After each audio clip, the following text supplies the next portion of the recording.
para caminar. Abre tu mente, tu alma, la verdad. Clases del domingo, un nuevo amanecer. Perlas del Señor para meditar en él.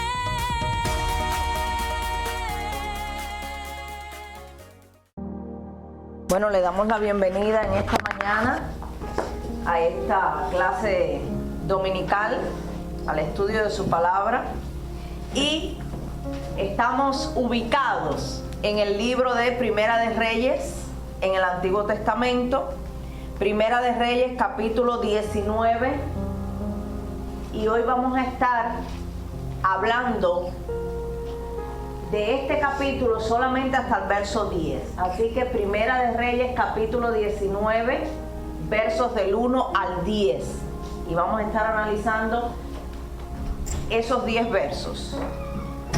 ¿Cuál es el tema? Es un tema que nos agrada a todos. Es un tema que nos anuncia algo bueno. Y es que Dios quiere consolarnos y fortalecernos en momentos de quebranto emocional, físico y espiritual. ¿Y quién de nosotros no ha tenido en su vida un momento de quebranto emocional, físico o espiritual? Bueno, según lo que vamos a estudiar basado en Primera de Reyes y lo que sucedió con el profeta Elías, vamos a entender que en esos momentos que tenemos, que no son los mejores de nuestra vida, Dios nos consuela y nos fortalece. Verso clave, no puse el texto, Efesios 6:10. Fortaleceos en el Señor y en el poder de su fuerza. Efesios 6:10 es el verso clave. Así que la palabra dice, no solamente en este texto y en este pasaje de Primera de Reyes, que en el Señor encontramos la fortaleza que necesitamos, encontramos poder en su fuerza. Qué bueno es Dios. Vocabulario, por ahí tenemos dos palabras, dos nombres importantes. Acab, ¿verdad?, que era el rey de Israel en este tiempo en que estamos nosotros ubicados en la historia, y Jezabel, que era la esposa de Acab, por supuesto era la reina también, y una persona malvada, una persona idólatra, una sacerdotisa de la diosa Cera, etcétera, etcétera. Una persona que hizo mucho mal al pueblo de Israel y que contaminó, por decirlo de alguna manera, también a su esposo en muchas de estas prácticas idólatras. Bueno, vamos a comenzar y quiero que comencemos leyendo Primera de Reyes capítulo 19, versos 1 y 2. A ver, ¿quién lo lee? Versos 1 y 2 nada más. Ok. Acab le contó a Jezabel todo lo que Elías había hecho y cómo había matado a todos los profetas a filo de espada. Entonces Jezabel envió un mensajero a que le dijera a Elías: que los dioses me castiguen sin piedad si mañana a esta hora no te he quitado la vida como tú se la quitaste a él. ¿Escucharon ese mensaje? Después de todo lo que había sucedido con aquella manifestación de Dios, una manifestación gloriosa, algo sobrenatural, que Dios se manifiesta en el fuego en aquel altar y le demuestra a todo el pueblo que Él es el verdadero Dios. Ahora viene el rey, llega a su casa, y este rey era medio chismosito, y el rey llega a su casa, dice que fue el peor rey que tuvo Israel, así que ya por ahí, por la tela saca el vestido. Llega a su casa y le cuenta a su esposa: oye, ¿tú sabes qué? Que el profeta Elías mató a todos los profetas de Baal. Los profetas de Baal, que eran ¿quiénes? Los que Jezabel tenía a su guarda, a su respaldo, a su cuido, que los ponía a comer de su mesa, eran sus protegidos. Y llega el rey y le hace esta historia a su esposa y le dice: mira, ¿sabes qué? Elías los mató a todos. Los degolló, los mató. ¿Cómo creen ustedes que le cayó esto a Jezabel? Como pata en el hígado. Exactamente. Le tocaron también parte de su pellejo, ¿verdad? Porque ella protegía a todos aquellos profetas que hoy nosotros los conoceríamos como personas que practican hechicería, ¿verdad? Hechiceros, idólatras. Bueno, pues él le dice, le cuenta a Jezabel todo lo que Elías había hecho y cómo había matado a todos los profetas de Baal. Entonces Jezabel le manda un mensajito al profeta Elías y le dice, te voy a matar como tú hiciste con los profetas de Baal. Si mañana a esta hora no estás muerto, que los dioses me maten a mí. Te voy a matar, y si mañana a esta hora no estás muerto, que me maten a mí. 24 horas le dio a Elías.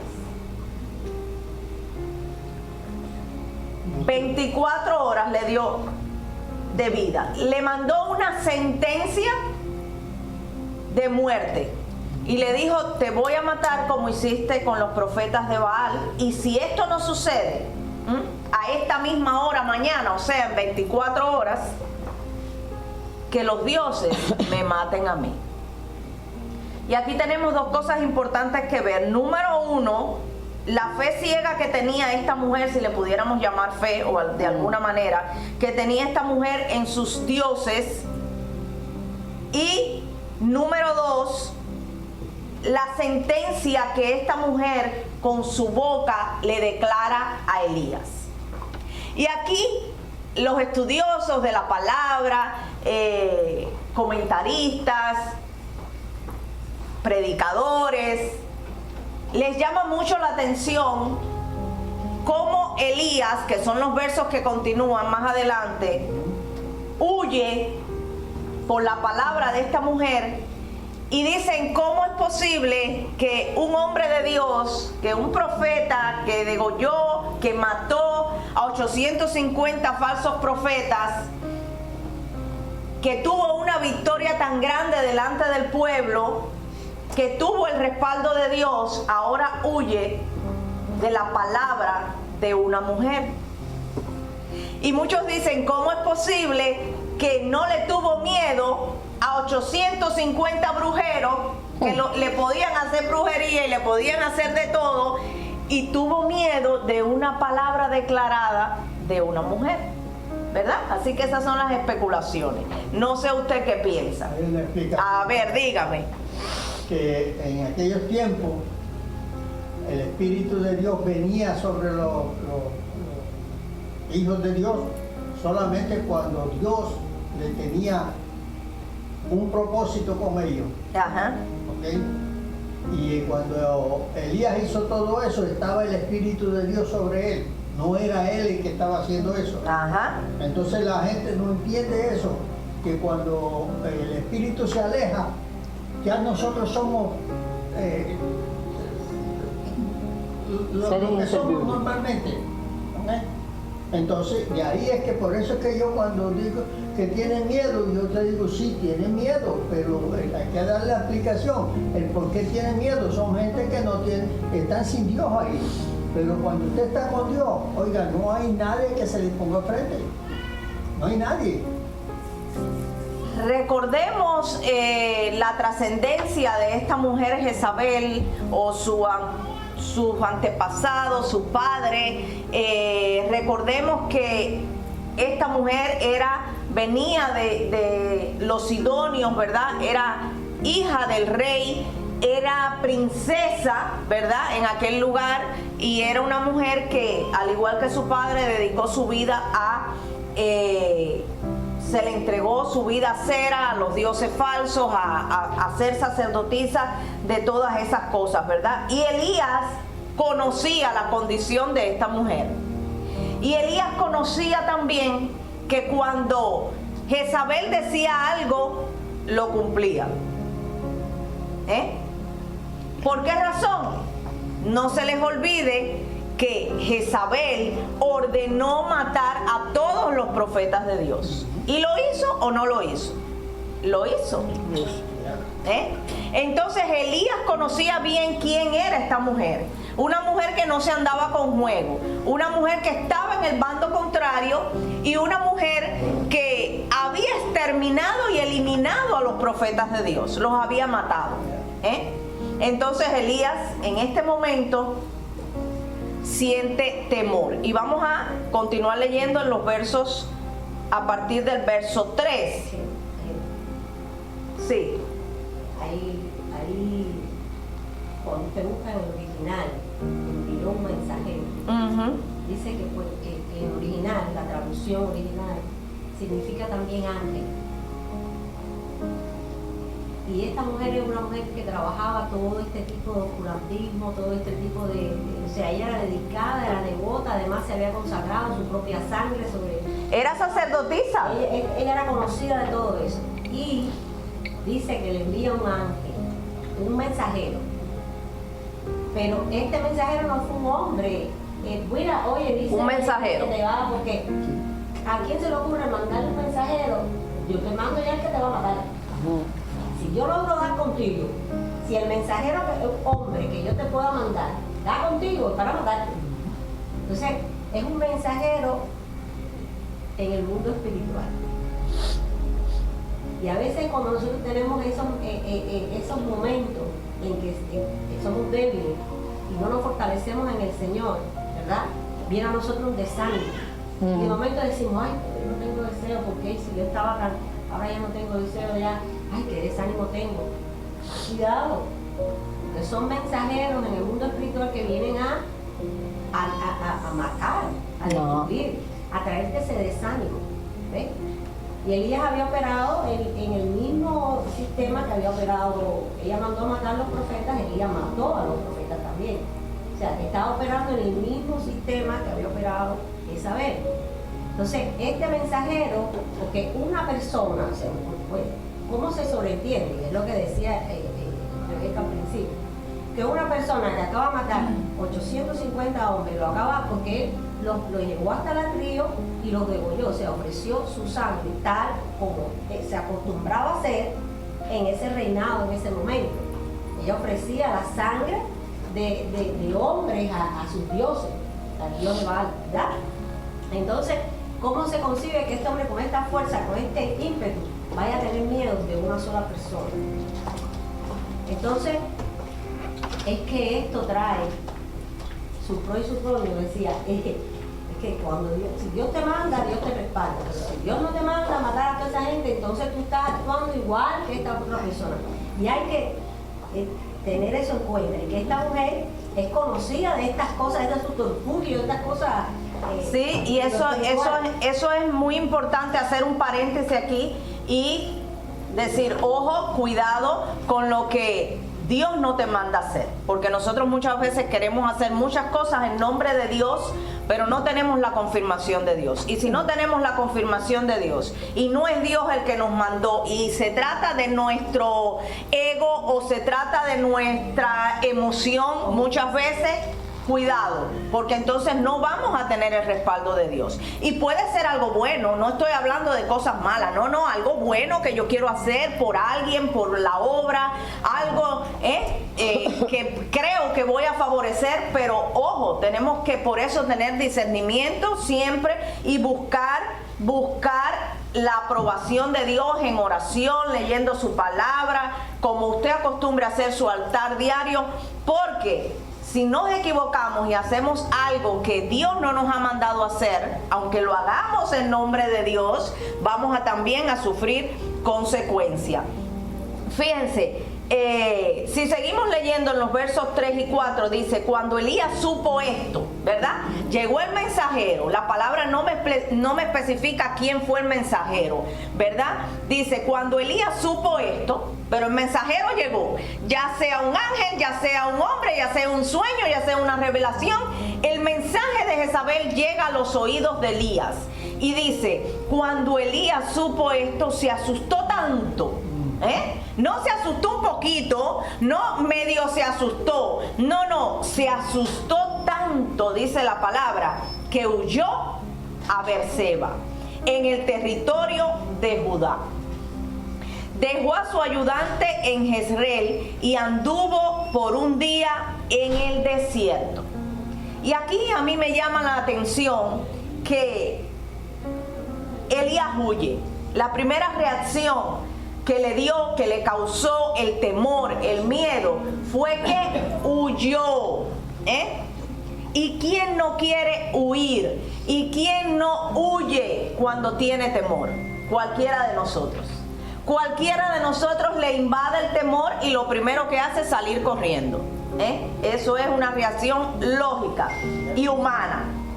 Cuando usted tiene temor, usted sale corriendo.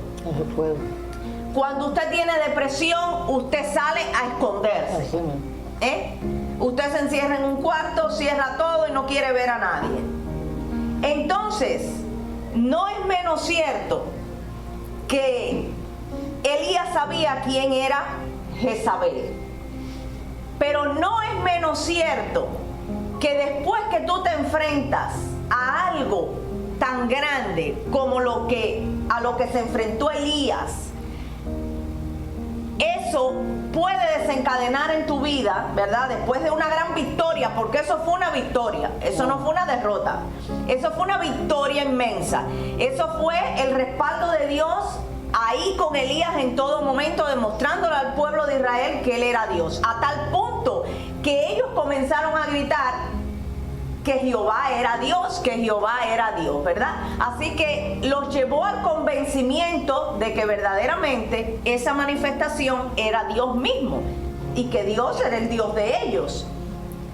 Pero no es menos cierto, y si no, póngase usted a pensar en usted mismo, no es menos cierto que cuando usted cumple un llamado, cumple una función, y Dios se manifiesta de manera espectacular, grandiosa en su vida, y usted hace algo para Dios, una obra para Dios, después de esa victoria usted queda exhausto, usted queda cansado, usted queda un poco débil. Miren, los predicadores cuando predican, cuando se paran en el altar a predicar, después de eso quedan débiles. Y si usted ha tenido, y estoy hablando débil físicamente, no espiritualmente, si usted ha tenido la oportunidad de hacerlo, usted lo sabe. Usted siente como un agotamiento físico, como si un tren le hubiera pasado por encima. Usted siente las piernas flojas, usted siente un hambre que no había sentido antes. Todos los que han predicado en el altar lo saben que eso sucede. Y piense en la batalla que usted ganó, en la batalla que usted ganó contra el enemigo. Ahí usted estaba batallando, ahí usted estaba declarando palabras y todo lo que Dios le ponía en su mente, en su corazón. Quizás ahí usted oró por enfermos y se sanaron. Quizás hubo personas endemoniadas que se liberaron, ¿verdad? En una campaña evangelística también. O quizás usted fue a visitar a una persona a su casa y sintió que había un poder como el de Jezabel actuando en aquel hogar, y usted ungió el hogar y usted oró por ese hogar, pero cuando usted salió usted sintió ese desgaste emocional, físico. Y es que eso pasa. No es mentira, eso sucede, porque es una batalla, y en esa batalla entre las fuerzas del mal y las fuerzas del bien, ¿verdad? Usted está ahí peleando esa batalla, pero cuando esa batalla termina, usted ganó, porque nosotros estamos de parte de Dios y Dios siempre va a ser el ganador. Usted ganó, o más bien Dios ganó, ¿verdad? Como sucedió en ese altar de fuego de Elías. Pero cuando usted sale de ahí, no es menos cierto que hay un desgaste emocional, hay un desgaste físico de esa lucha. Ningún soldado que va a la batalla, que va a la guerra, cuando sale de la guerra está, miren, al 100%. Hay un desgaste emocional, físico en la vida de ellos, mental. Necesita un tiempo de restauración, necesitan un tiempo nuevamente de volver a comer, volver a descansar, volver a dormir tranquilo, ¿verdad? Y en el caso espiritual necesitamos también, después de una lucha y de una batalla fuerte donde el Señor fue victorioso, donde fuimos instrumentos de Dios y ganamos la victoria como sucedió con Elías, también necesitamos un tiempo de volver a restablecernos espiritualmente. Necesitamos un tiempo de volver a descansar. Miren, y muchas personas, y ustedes lo han sentido en algún momento de su vida, que han estado en un ministerio, en un llamado donde Dios los ha puesto, y llega un momento en que usted se siente que está o luchando contra la corriente, o que no tiene el apoyo de los demás, que usted se siente solo y usted dice, pero ¿y dónde están los otros? ¿Dónde están los otros profetas, verdad? Y usted quiere tirar la toalla. ¿Y usted sabe por qué?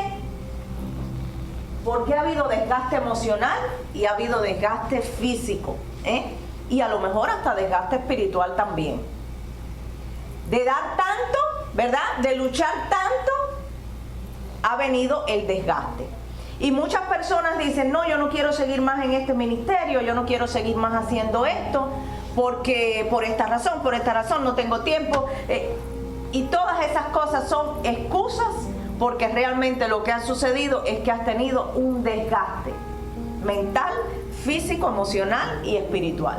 Y un desgaste que vino porque, no porque fracasaste, no porque fracasaste como líder, no porque fracasaste en tu llamado, sino porque trabajaste tanto que vino el desgaste. ¿Por qué necesitamos vacaciones después de un año de trabajo? Aunque sean 3 días, necesitamos vacaciones, necesitamos, mire, ver el mar, meternos en el agua, caminar descalzo, porque nos cansamos, nos agotamos. ¿Y eso quiere decir que estamos mal? No, eso quiere decir que somos humanos y que necesitamos también descansar y que necesitamos cobrar nueva fuerza y tomar nuevas energías, ¿verdad? Entonces, por eso yo no critico al profeta Elías. Por eso yo no digo, ay, pero ¿cómo ese hombre, después de vencer 850 profetas y de vencer 850 hombres que estaban en contra de él con brujerías y con hechicería y con cosas, ahora le viene a temer a la palabra de esta mujercita? Es que Elías se había desgastado. Elías estaba desgastado. ¿Cuánto tiempo llevaba Elías desde antes? Desde que dijo, no va a llover, ¿verdad? Y se fue a Sarepta con la viuda y comenzó a obrar allí. Y después lo están buscando el rey para matarlo. Y viene de nuevo hasta acá, ya habían pasado 3 años y medio. Y ahora viene esa confrontación, esa lucha, esa batalla espiritual. Elías estaba agotado. El siervo de Dios estaba agotado. Y es normal. Entonces, es normal sentirse agotado. Y después de una gran victoria, te vas a sentir muchas veces cansado. No siempre, pero muchas veces te vas a sentir cansado, te vas a sentir debilitado, vas a tener que tomar una pausa y volver a empezar. Y es normal. Lo que yo encuentro mal en nosotros es que cuando eso no sucede, en vez de buscar la fortaleza en el Señor y en su fuerza, en la fuerza que Él nos da y en su poder, queremos rendirnos, tirar la toalla, como decimos nosotros, y decir, hasta aquí llegué.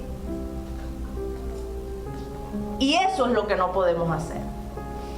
Está bien cansarse, está bien debilitarse, está bien agotarse, está bien decir, necesito unos días de descanso, pero cuando pasen esos días de descanso, yo vuelvo. Yo vuelvo a retomar el camino, yo vuelvo a retomar el ministerio, yo vuelvo a retomar la obra, porque tengo un llamado. Y el llamado que Dios nos hace a nosotros es irrevocable. Si Dios te llamó para algo, eso es irrevocable. No es que, ay, Dios me llamó esta semana y ya la semana que viene ya yo no tengo el llamado. Ay, no, ya yo trabajé esta semana y ya la semana que viene ya yo no tengo que trabajar en la obra de Dios. El llamado que Dios nos hace es irrevocable. Porque si no fuera así, Elías se hubiera quedado por Sarepta y no hubiera regresado.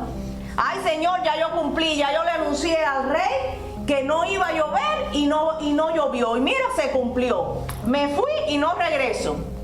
No. Y ahí es donde nosotros estamos fallando. No en que nos cansemos, no en que nos agotemos, no en que nos sintamos drenados físicamente y digamos, dame no sé, al pastor, al líder del ministerio, a cualquiera, digamos, mira, dame una semana para descansar. Dame una semana para volver a reconectar quizás con Dios. Dame una semana para meterme en ayuno y oración. Y después yo regreso. Donde estamos fallando es que decimos y queremos abandonar el llamado que Dios nos ha hecho. Y ninguno de los hombres que Dios llamó pudieron abandonar el llamado que Dios les hizo. Porque Jonás lo quiso hacer, ¿y dónde terminó? En el vientre de aquel pez. No sé si era una ballena, una orta, pero era un pez. Y allí, ¿y a dónde llegó? Al lugar donde Dios le dijo, vas a ir. Y no fue en avión, no fue en tren, en el vientre del pez, pero llegó. Entonces el llamado que Dios nos hace es irrevocable. Pero de que hay momentos de que nos sentimos cansados y agotados después de una victoria, es verdad. Pongo un ejemplo claro, sencillo y reciente. Después del campamento de verano, 3 días nada más trabajando. Claro, 3 días nada más trabajando que implica 3 meses antes de preparación, ¿verdad? Que no ven mucho, pero es un tiempo antes de preparación, de hablar, de coordinar. Milena, ¿qué vamos a hacer? Esto tiene que coordinar con lo otro, aquí hay que hacer esto, aquí hay que pegar este cartel, aquí hay que hacer no sé qué cosa, hay que comprar las cosas, esto tiene que combinar con lo otro, este es el tema que tiene. Entonces, lo que usted vio en 3 días, quizás fueron 3 meses de preparación, ¿verdad? Entonces, después de eso, ¿cómo quedamos, Milena? ¿Cómo tú estabas ayer? Necesitábamos el día de ayer para descansar, para volver, ¿verdad?, en nosotros mismos, para reconectar de nuevo con Dios y con su propósito en nuestras vidas. Y tuvimos una victoria, porque fue un éxito la escuela bíblica, el campamento de verano. Vinieron muchos, todo el mundo estaba en armonía, todo el mundo estaba feliz, contento. Vinieron muchas personas de la comunidad que no se congregan en este lugar. Así que la palabra llegó a muchos, ¿verdad? Se cumplió el objetivo. Se cumplió el objetivo, como dice Libertad. Pero no nos cansamos. Sí nos cansamos. Ah, bueno, ya cogimos el día de ayer, ¿verdad? Ya renovamos fuerza, ¿verdad? Ya yo ayer me pude hacer el pelo, ya hoy me siento diferente, ¿no? Entonces, es lo que les quiero decir. Necesitamos el descanso y necesitamos humanamente el momento de reconocer de que, oye, estoy fatigada, ¿verdad? Necesito descansar.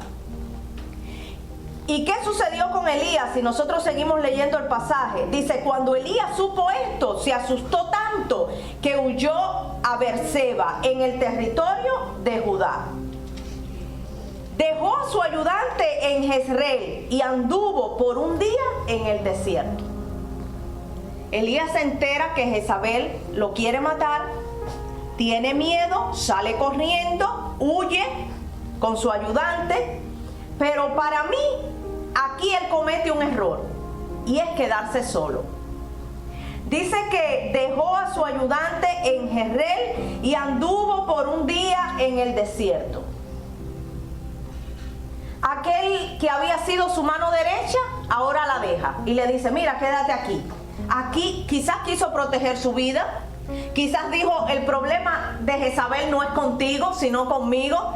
Si andas conmigo te van a matar, vas a sufrir las mismas consecuencias que yo. Entonces lo deja allí en un punto donde él cree quizás que está salvando la vida de aquel hombre y sigue él solo por el desierto. Quiero hacer un paréntesis aquí, referente a esto. Cuando te sientas cansado, cuando te sientas desanimado, no andes solo. No andes solo. Busca ayuda en otros. Apóyate en otros. el Señor mandaba a sus discípulos a predicar de 2 en 2. En el ejército mandan a los soldados a que salgan de 2 en 2 y no los pueden abandonar, tienen que estar ahí. Yo te cuido a ti, tú me cuidas a mí, ¿verdad?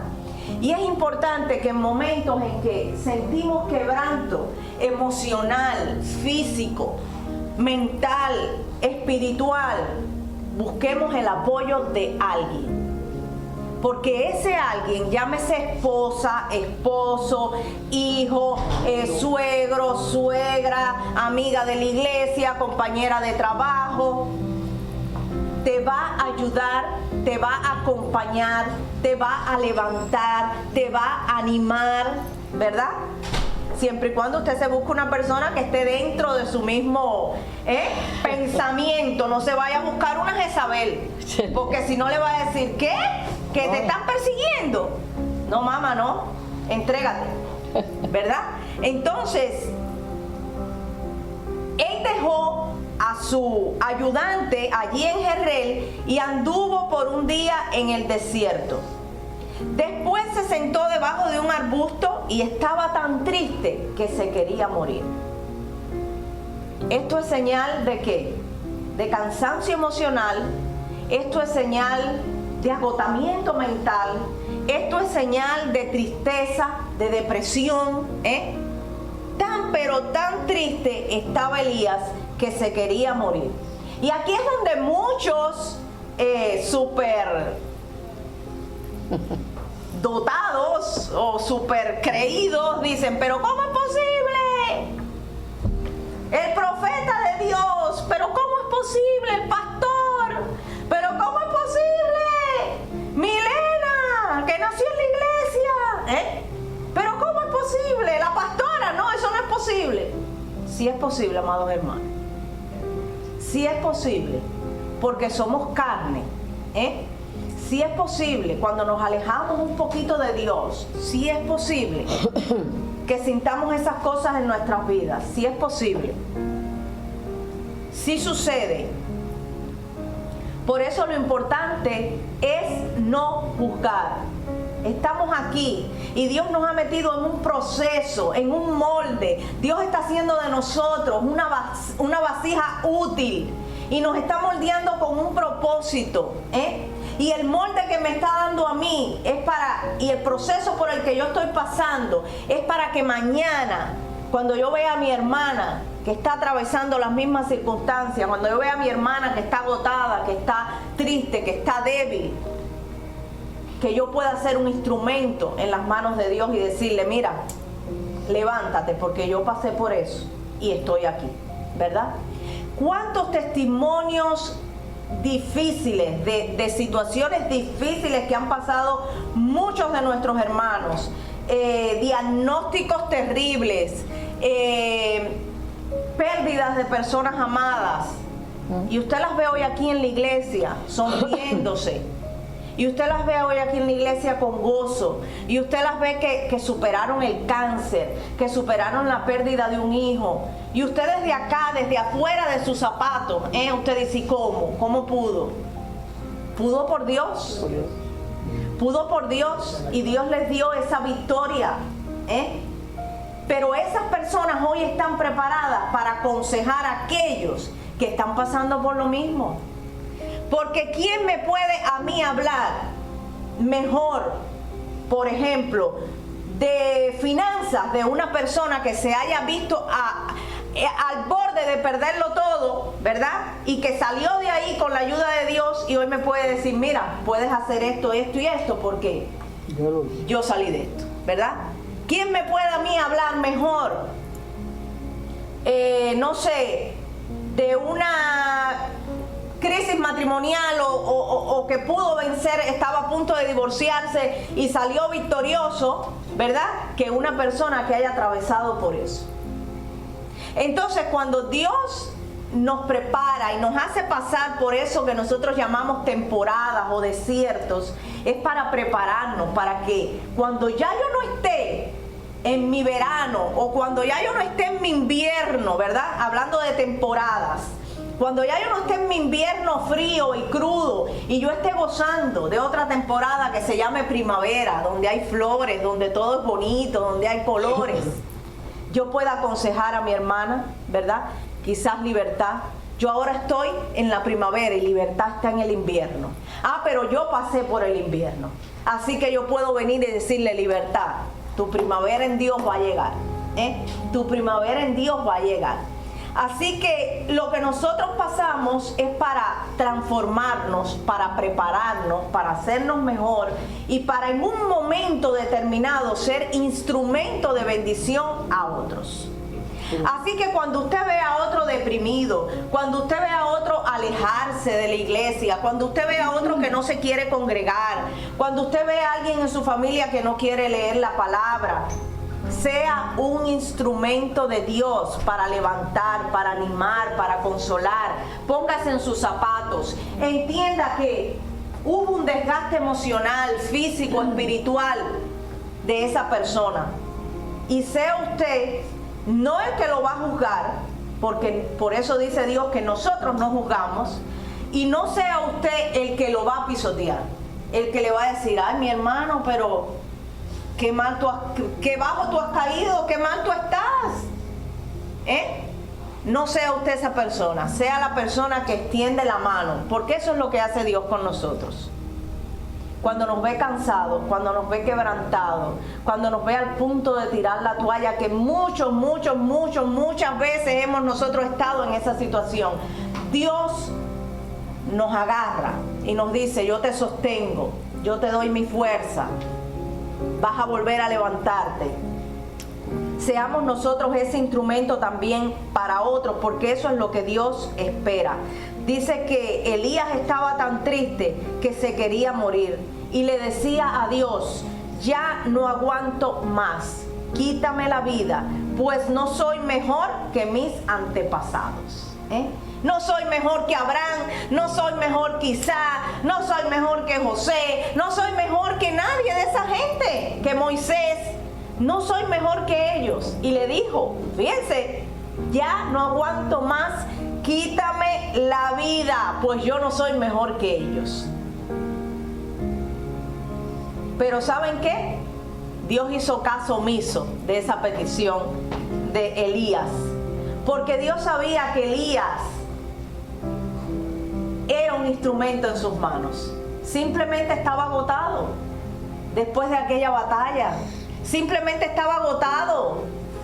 Simplemente necesitaba comer. Y es lo que siguen en los versos posteriores. Después que él se acuesta en el arbusto, se queda dormido. Fíjense si él estaba cansado. Que él se acuesta debajo del arbusto y se duerme. Y esto es señal de agotamiento. Esto es señal de cansancio. Cuando él está en esa situación debajo del arbusto, como dice la palabra, después de haberle pedido a Dios que le quitara la vida, dice que viene un ángel y lo toca y le dice, levántate y come. Levántate y come. Se acostó, se durmió y ahora ese ángel lo despierta, un ángel de Dios, y le dice, Elías, levántate y come. Señal de que Elías estaba débil físicamente también. No solamente emocionalmente, no solamente espiritualmente, porque había luchado contra las huestes de maldad de Jezabel y todos sus súbditos, sino que también físicamente Elías se sentía debilitado. Había caminado anteriormente a esto un día entero por el desierto, solo. Quizás iba caminando con el calor, con la pesadumbre, con la tormenta, de todo. Le venía a la mente quizás lo que Jezabel había pronunciado sobre él. Quizás tenía hambre, quizás tenía sed. Fíjense, pónganse en el lugar del profeta, porque a veces nosotros miramos las cosas muy superficialmente. ¿Cómo es posible el profeta de Dios tenerle miedo a Jezabel? No, pero es que hay un contexto que nosotros tenemos que mirar y analizar. es un hombre que es un profeta de Dios, pero que no deja de ser hombre y está luchando contra su carne, contra lo que siente, contra la maldad, contra el hambre, contra el agotamiento mental y físico, a punto de acostarse debajo de un arbusto y dormirse. Pero Dios no lo abandona allí debajo de ese arbusto, porque Dios podía allí mismo haber eliminado a Elías, haber terminado con su vida. Bueno, y Dios decir, eso fue lo que tú me pediste, mi siervo, yo te lo voy a conceder. Y quitarle la vida a Elías. Si él se lo estaba pidiendo a Dios, quítame la vida. Pero Dios no hizo eso. Dios deja que Elías duerma, que Elías descanse, que Elías recobre fuerza, le manda un ángel, lo despierta y le dice, come, bebe, aliméntate, porque el alimento físico que nos da, fuerza, ¿verdad? Y Elías necesitaba fuerza. ¿Por qué? Porque Dios no había acabado con su propósito en él. Dios no había acabado con él. Todavía Elías tenía que hacer cosas para Dios. Así que tenía que estar fuerte. Tenía que salir de su vida el quebranto emocional, físico, espiritual, el cansancio y cualquier cosa que estaba atravesando Elías. Terminamos aquí y nos vemos en la próxima clase para continuar con esta gran historia del profeta de Dios. Que el Señor me les bendiga en esta mañana.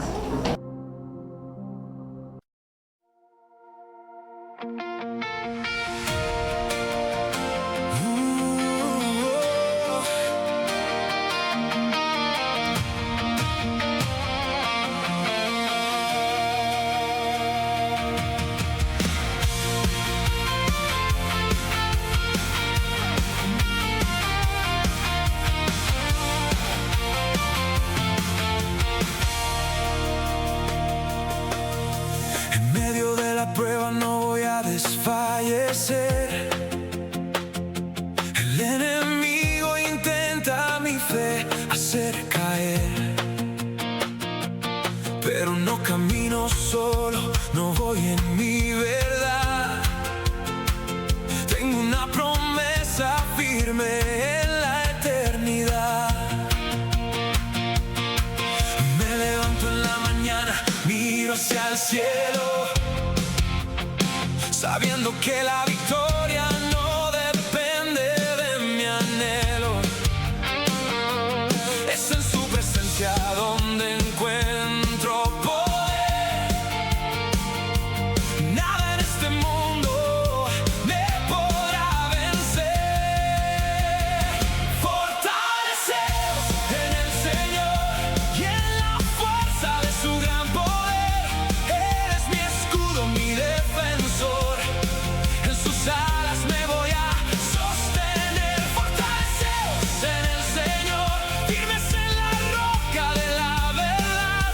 Con su armadura y su gran amor, caminamos hacia la libertad.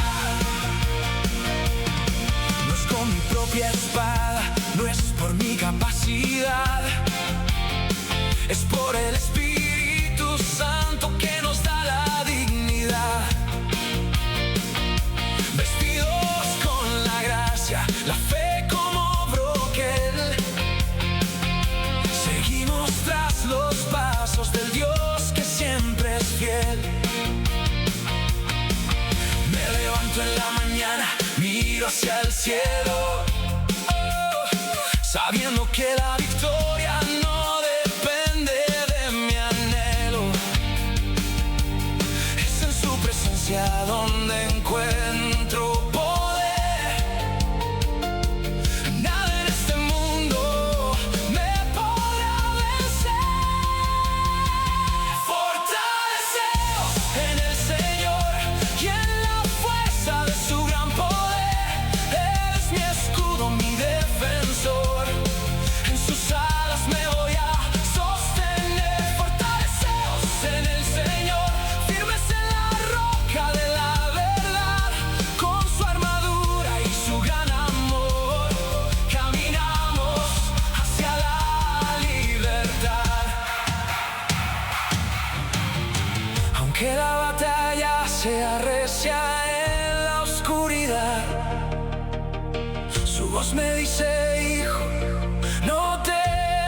jamás, porque mayor es el que en mí está.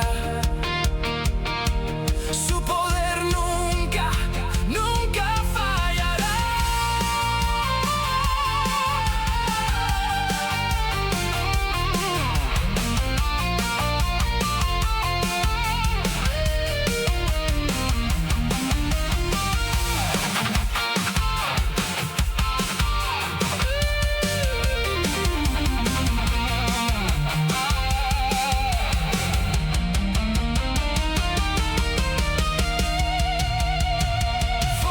Fortaleceos en el Señor y en la fuerza de su gran poder.